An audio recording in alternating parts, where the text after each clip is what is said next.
The men who shot and killed Ahmaud Arbery in Georgia as he was jogging are now standing trial for what they did. And we're getting some details about the jury basically picking the jury and who will serve as the jury in that case. Now, defense attorneys in the trial prosecuting the men who shot and killed Ahmaud Arbery are making a big deal out of the fact that there are some issues pertaining to the jury selection, right? The racial makeup of the jury. And here's what we know so far. Attorneys for Travis McMichael, Gregory McMichael, and William Bryan Jr. on Wednesday removed 11 of the 12 black panelists being considered for the jury, prompting prosecutors to ask Judge Timothy Walmsley to reseat 8 of them. Prosecutors argued the black panelists were removed from the jury pool simply because of their race. Now, to put this into some more context, I think it's important to hear from the prosecutor here. The prosecutor raised this issue to the judge, hoping that some of the black jurors could be put back into the pool. But unfortunately, she didn't get what she wanted. We'll get to the reasoning by the judge in just a second. But here is the prosecutor making her case. The prima facie step for the state is to do the math. In this case, we had 48 jurors to select from. The defense was given 24 strikes. The state was given 12 strikes.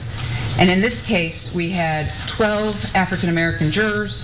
We had 36 white jurors. So African-American jurors made up 1/4 of the jury panel. But the actual jury that was selected has only 1 African-American male on it.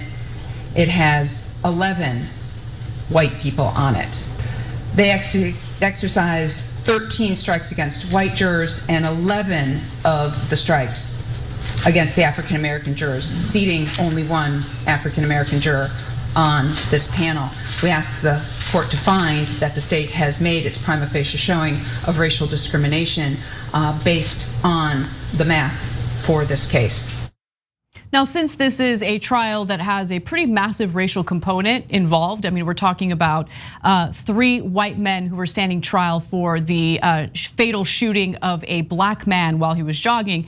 It's important to have representation of African Americans in that jury, so this is an issue. But the judge, unfortunately, does not agree that the potential black jurors need to be reconsidered for the jury pool. He says that the court has found that there appears to be intentional discrimination on the panel, but that doesn't mean the court has the authority to reseat simply because we have this prima facie case. Yeah, disastrous. So look, I wish we lived in a world and in a country where it didn't matter where people's races were, that they would just genuinely judge based on the facts. But we don't live in that country. History has shown us, and I don't mean history as an ancient history, I mean as in all of history, including now, experience has showed us that unfortunately far too many people have a perspective that is wedded only to their own experience and oftentimes hence their own race. So, and by the way, that's partly what happened with O.J. Simpson. And so it goes in a lot of different directions. So a largely black jury thought, oh, the cops planting evidence, that happens all the time. And so they thought it was normal. And in O.J.'s case, he was incredibly rich. And so, and it was a high profile case, the cops planting evidence was less likely until you found out about the cops. Anyway, my point is, does that affect the jury? Definitely. Why do you think they struck 11 out of 12 African-American jurors? Because they thought, well, if African-Americans find out, these 3 guys get in their pickup truck, get a shotgun, and chase a perfectly innocent black guy jogging in the neighborhood, and then shoot him dead, they're not gonna like that. Whereas a white juror might think, oh, there was a black guy jogging by my house? Well, I mean, somebody's gotta do something about it, right? And so that's the 6th state of America, which then affects this particular case. Yeah. And guys, defendants have a giant advantage. And normally that's a good thing if you're a progressive because you want the state to be fair and the state has so much power. But in cases like this, what winds up happening is if you have one judge or one situation where the defendant gets an unnatural advantage and they get acquitted, it's over. If they get convicted, they can appeal again and again and again. But if they get acquitted, that's their ticket, get out of jail ticket, literally. Yeah.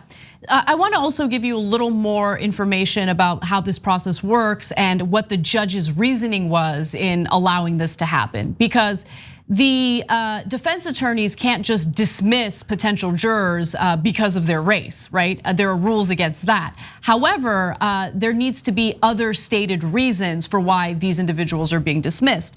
So as the judge states in his reasoning, at least in the state of Georgia, the court, if it hears a legitimate, non-discriminatory, clear, and reasonably specific reason related to the case, that is usually enough to get the court to a finding in this third phase where the panelist doesn't need to be reseated. So what he's referring to there is, well, the defense attorneys gave other reasons for dismissing these potential jurors. And look, we don't know all the reasons, but some of the reasons cited, I think, are legitimate, right? If you're a defense attorney. So I want to give you those examples real quick. For instance, one panelist had a fiance who had expressed that she was a strong supporter of justice for Ahmaud Arbery on her Facebook page. And so they're worried that that's going to influence the juror, considering that's who his fiance is. Another black panelist told attorneys that her understanding of the case was that a young man got shot due to the color of his skin, and 3 white men who committed the act almost got away with it. So that's pretty.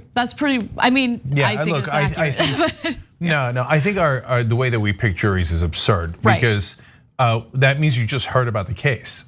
Like, that's what I think. But if I was on a jury, I would be open-minded. And if they showed self-defense, and turns out Ahmaud had a weapon on him, which he didn't. But if he did, and they showed in court, I would say, oh, okay, I didn't know that, so that's self-defense, right? But they assume jurors are really stupid. Oh, so if you ever heard anything in the news, that's it. You're totally biased forever and ever. So I don't really agree with that, but it is part of the system. But the thing is, guys, overall, were some of these legitimate and non-discriminatory? You can make the case.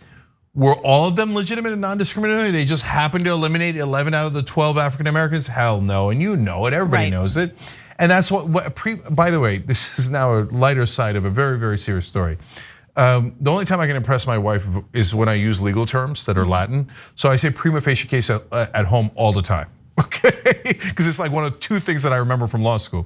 But what it means, and it's now randomly helpful here, is on its face you could tell X, Y, or Z, depending on how you're using it. In this case, on its face, you could tell they eliminated 11 out of 12 African Americans. That means you have a prima facie case that obviously was discriminatory. And the judge says, yeah, I hear you, and you're right about that, but still I'm not reseating them. There are a lot of great ways to watch the Young Turks, but is there a best way? Of course, the best way is to watch live. Tune in weekdays, 6 p.m. Eastern, 3 p.m. Pacific. You get our uncensored, unapologetic version of the news that you won't get anywhere else. Watch us live.